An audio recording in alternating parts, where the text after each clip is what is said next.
Oke, assalamualaikum warahmatullahi wabarakatuh. Untuk pertemuan kali ini saya akan mempresentasikan di rumah ya melalui PowerPoint, dan ini adalah format video, bisa kalian setel berulang-ulang kali. Nah, masuk ke materi. Ini kita masuk ke pendahuluan kelistrikan dan mesin perkakas. Garis besar atau outline yang saya akan jelaskan, yang pada pendahuluan mesin perkakas ini adalah tujuan dari kuliah ini, beberapa teorinya yang akan saya bahas untuk beberapa minggu ke depan, bukan minggu, beberapa hari ke depan, di teori-teori dan contohnya, simpulan dan latihan.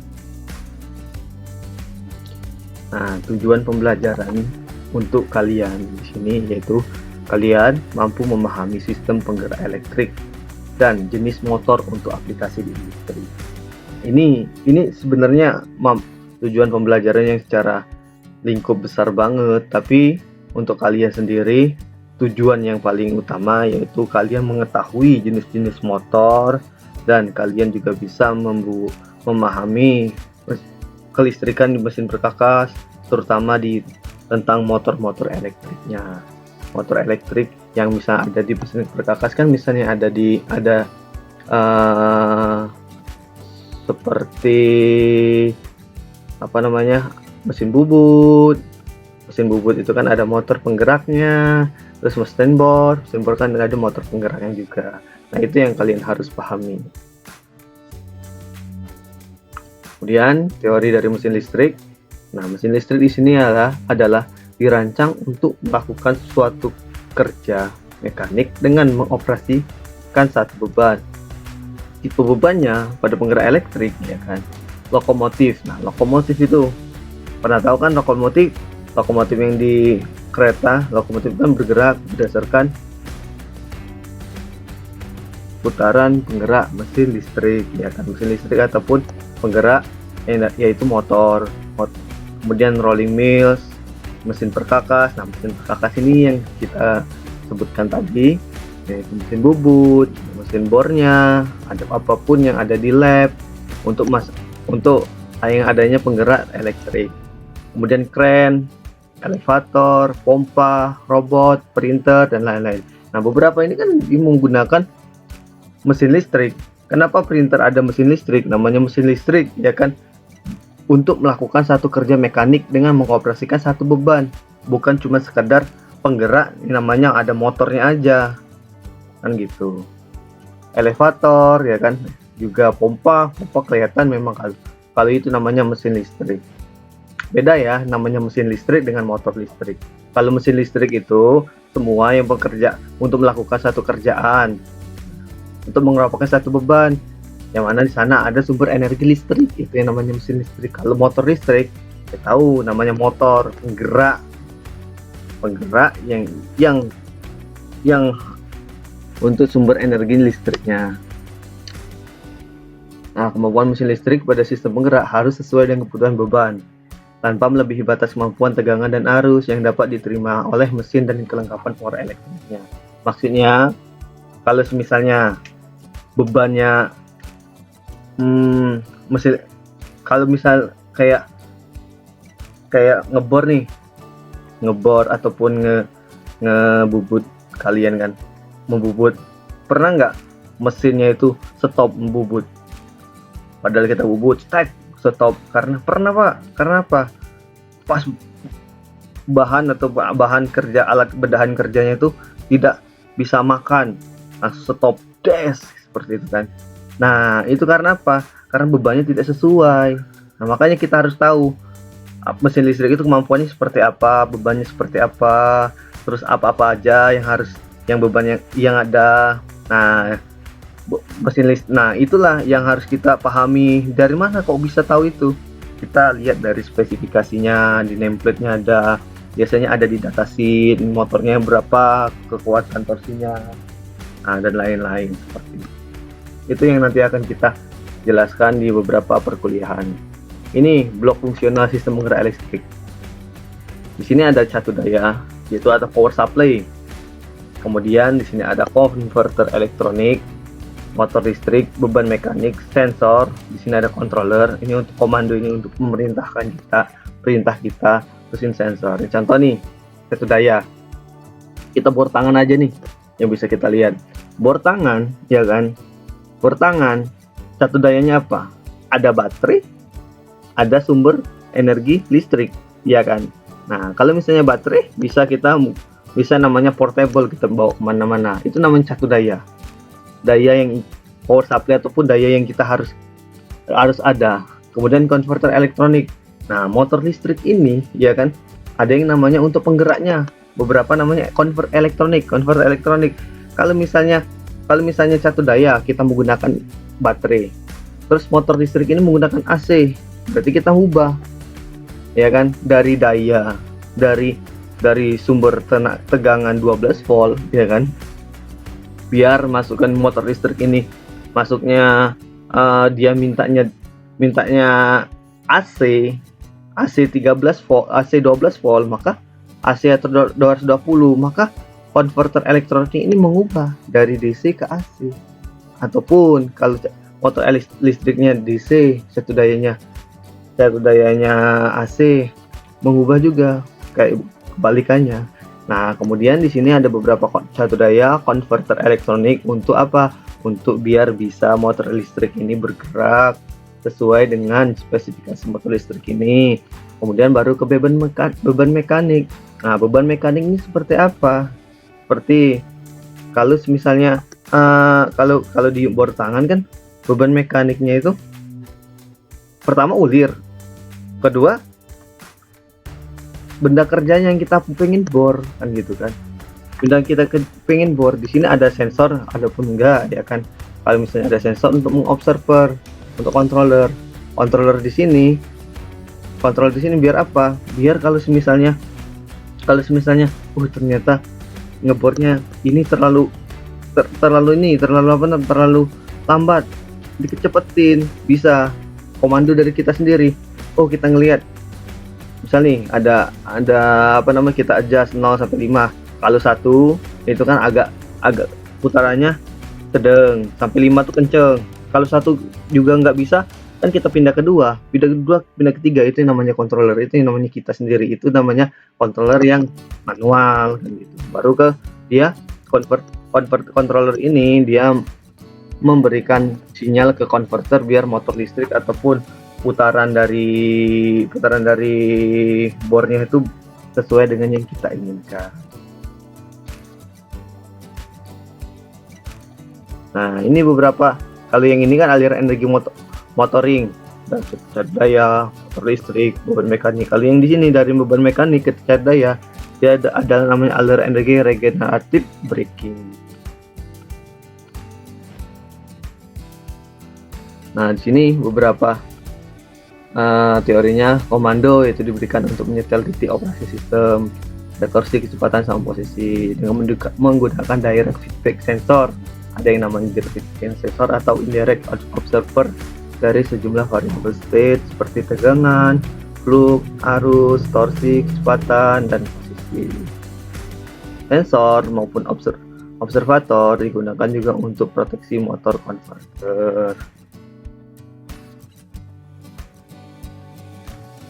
Ya, nah coba kita balik lagi ke blok fungsional. Di sini kita akan menjelaskan berblok, yaitu namanya satu daya, konverter elektronik, motor listrik, beban mekanik, dan controller.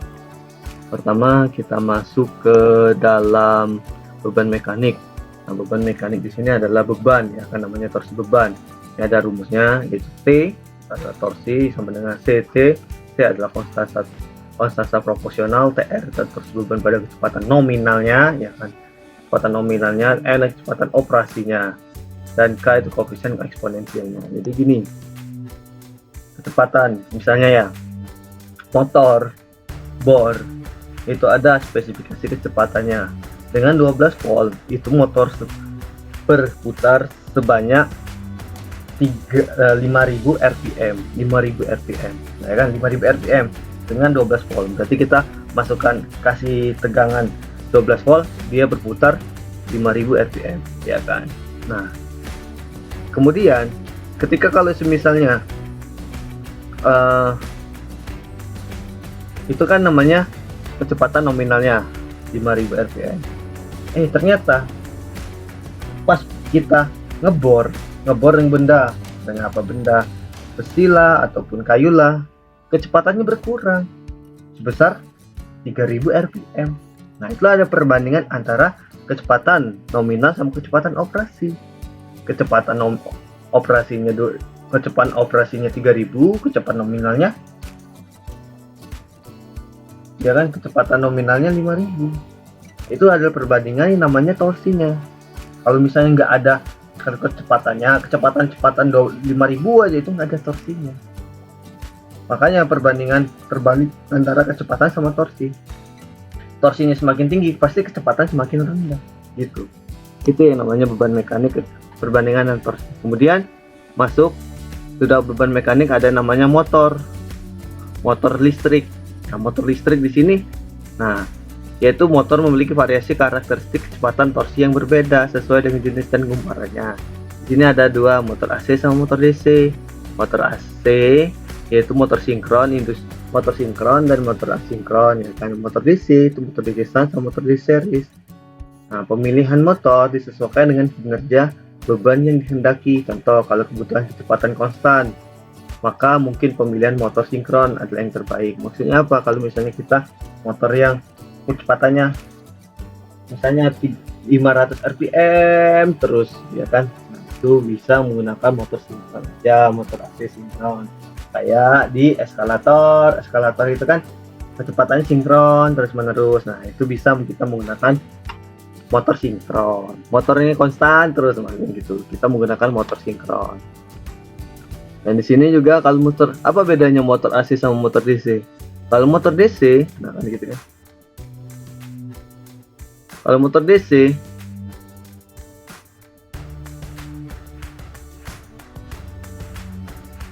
motor arus adalah sangat populer untuk sejumlah aplikasi penggerak drive karena mudah untuk dioperasikan dan dikontrol. Kayak motor tangan, quadcopter atau drone menggunakan. Torsi starting motor DC adalah cukup besar yang menjadikan alasan utama untuk digunakan pada beberapa aplikasi traksi ataupun untuk yang traksinya. Nah, di sini ada beberapa komponen utama mesin DC sama operasi mesin DC-nya. Di sini ada berasnya, ada yang nggak ada pakai beras, ada yang pakai beras. Ini ada rotornya, ya kan, ini rotornya. Ini ada, ini namanya stator, ini statornya di sini. Nah, di sini armaturnya, ada armaturnya, ini armaturnya. Nah, kalau motor DC, kalau kita masih kasih tegangan positif sama negatif, maka dia berputar. Itu nih, simpel banget kan motor DC. Kasih tegangan positif negatif, ini putar sesuai dengan arusnya diputarnya. Nah, apa bedanya kalau dengan motor AC? Nah, motor AC lebih ribet lagi, tapi untuk force-nya lebih gede. Nah, motor induksi ini ada stator sama rotornya, dengan kemudian rangkai stator memiliki 3 pasangan kumparan, ya kan. Pemilik kumparan tersebut saling terpisah berjarak 120 derajat. Ini kumparan ini terpisah antara 120 derajat, diekstensi oleh sumber supply 3 pasang. Nah, ini putarannya ada 3. Ada untuk biar bisa berputar ada 3 kumparan putar, 1, 2, 3-nya dia bedanya 120 derajat. Ini yang pertama, ini yang kedua, ini yang ketiga. Nah, ini kelihatan. Ini bedanya kan 120 derajat. Nah, untuk yang pertama, satu gelombang dia mendapatkan satu fluk, namanya fluk A. Yang kedua, ya kan, ada fluk dan fluk B. Yang ketiga, ada fluk dan fluk C. Fluk itu, nah ini bisa kalian baca sendiri. Ternyata kalau misalnya motor AC, motor DC, dia kasih aja tegangannya, DC berapa fluk positif sama negatif, dia berputar. Tapi tidak selayaknya dengan motor AC. Kalau motor AC harus ada yang namanya beberapa kumparan dengan perbedaan sudut kumparan atau gelombang sinusoida yang terpisah antara 120 derajat, seperti itu. Kemudian balik lagi, kita kan sudah yang tadi namanya beban mekanik, motor listrik, kemudian ke catu daya. Coba kita ke catu daya.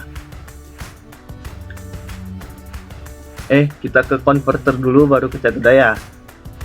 Catu daya dulu, coba. Nah, catu daya itu adalah sumber daya listrik. semuanya awalnya mesti kita harus ada yang namanya sumber. Kalau kalian sumber tegangan, sumber kalian itu apa? Makanan, ya kan? Sumber kalian makanan. Kalau motor sumbernya apa? Listrik, ya kan? Nah, dari makanan, sebelum itu kita harus, kalau makanan nih, sebelum makanan kita beli atau buat beli, kalau misalnya dari sumber listrik, dari apa? Dari atau pembangkit PLTU. Terus dari bahan-bahannya, bahan-bahan makanan apa? Misalnya kita mau makan nasi, bahannya kan beras, ya kan? Nah, kita apa? Listrik, bahannya apa? Batu bara kalau di PLTU. Seperti itu. Sama.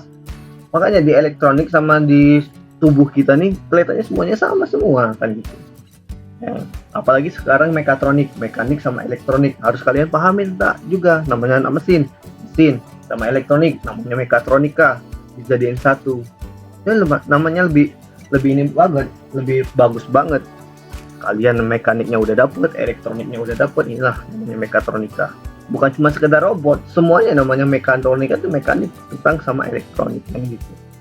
Nah, kalau di tempat kita nih harus tegangan 220 volt ya kan, dengan frekuensi 50 Hz. Itu yang ada di Eropa, Timur Tengah, Afrika dan Asia. Kalau misalnya di Amerika dia menggunakan 60 Hz. Itu apa sih?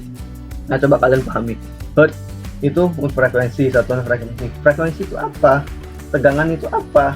Arus itu apa? Itu adalah pembelajaran yang harus kalian pahami, harus kalian dapat. Nah, kalau kemudian arus DC untuk instalasi industri khusus memerlukan lebih dari satu dengan tegangan dan frekuensi yang berbeda. Contoh seperti pesawat terbang komersial memiliki sumber AC 400 Hz dan sumber DC 270 volt.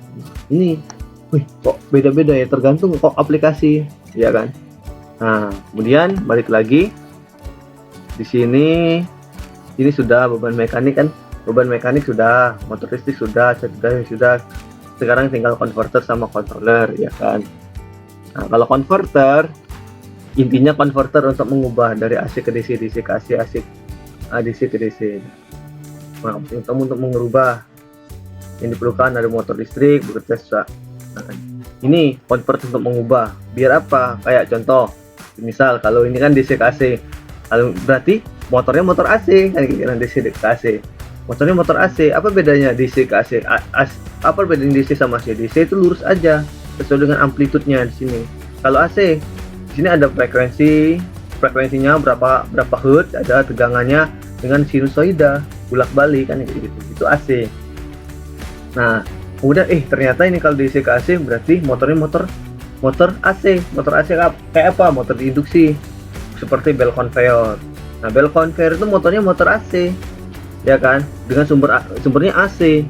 Sumber AC 3 fasa. Terus gimana coba? Kenapa kita menggunakan DC ke AC? Untuk mengendalikan, untuk mengendalikan kecepatan dari motor bel conveyor kan gitu kan. Kita menggunakan pengaturan yang namanya pengaturan arus DC. Arus DC kita atur dengan kontrolernya, dari masuk ke controller baru masukkan ke konverter ke AC. Biar apa? Biar motor AC-nya itu berputar. Gimana kalau misalnya DC ke DC Pak? Ya, namanya chopper. Nah, sesuai dengan kalau DC ke DC di sini keluarnya sesuai dengan amplitudenya, ya kan? Apakah mau turun, apakah mau naik? Nah, misal sumber dari baterai itu 12 volt, biar bisa berputar itu kayak gimana, ya kan? Nah, berputar itu dia memerlukan sumber tegangan 24 volt, berarti dinaikkan. Kalau 12 volt, dia membutuhkan sumber tegangan 5 volt, berarti diturunkan. Itu namanya DC-DC converter. Nah, kemudian AC-DC. Nah, kalau AC-DC, nah ini yang paling banyak di rumahan, AC-DC. Kayak apa? Kayak bor listrik. Bor listrik itu kan sumbernya AC. Nah, kemudian kok bisa berputar? Nah, motornya motor DC. Motor DC, makanya dia ada namanya converter AC to DC. Berarti di sini motornya motor DC, masukkan AC. Ini beberapa converter, rangkaian converter elektroniknya. Motor 3 fasa, DC inverter yang di sini ada namanya DC ke AC. Di sini rectifier untuk dari 3 fasa nih diluruskan di rectifier, kemudian DC-link biar nggak ada cat DC-nya, terus baru ke inverter. Di sini ada kontrolernya, baru bisa mengendalikan motor induksi 3 fasa. Nah, di sini baru balik lagi ke controller. namanya controller untuk mengendalikan. Fungsinya apa? Kalau fungsinya yang di sini tadi kan dari converter. Nah, fungsi controllernya di sini untuk mengasih kode atau mengasih sinyal ke inverter biar motor induksi 3 fase ini sesuai dengan yang kita inginkan. Komando ini kita inginkan kita masuknya 3000 rpm. Berarti di sini harus 3000 rpm, ya kan?